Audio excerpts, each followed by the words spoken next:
You open the letter after dinner, already relaxed because the renewal is done. Your signature's on it.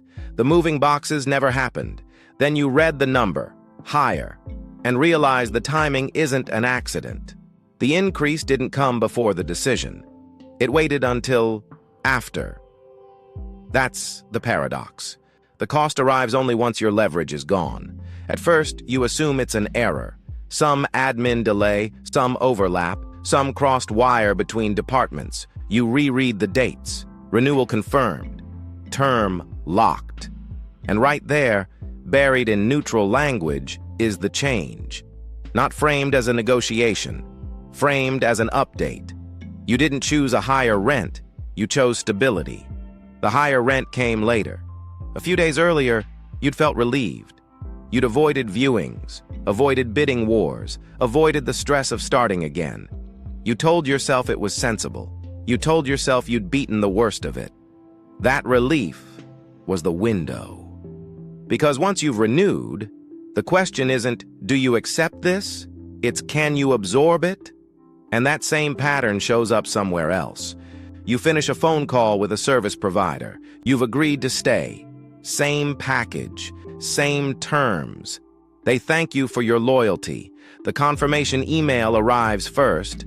The price change arrives second, not as a request, as a notification. You didn't switch. You didn't upgrade. You didn't ask for more.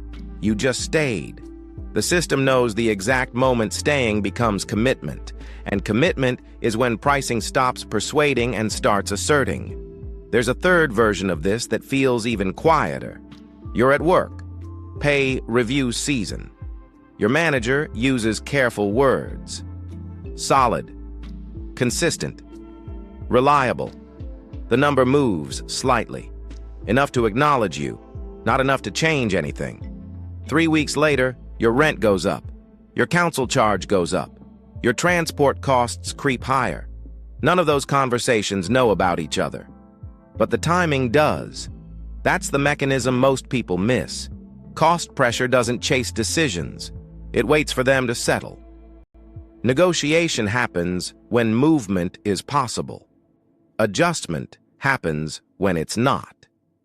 That's why these increases don't arrive with drama.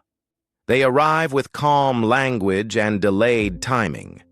They arrive when arguing would mean undoing something you already committed to. By then, the question has shifted. You're no longer deciding between options. You're deciding how to rearrange yourself around the outcome. That shift feels like maturity, like responsibility, like being realistic.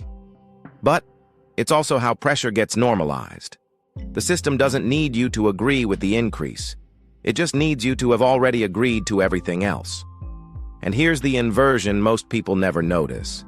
The trait you rely on, planning ahead, avoiding disruption, choosing certainty, is the exact trait that makes delayed costs stick. Because the moment you prioritize stability, you stop being priced to win you over and start being priced to keep you in place. The letter didn't arrive late. It arrived exactly when it would hurt the least to send and cost the most to refuse.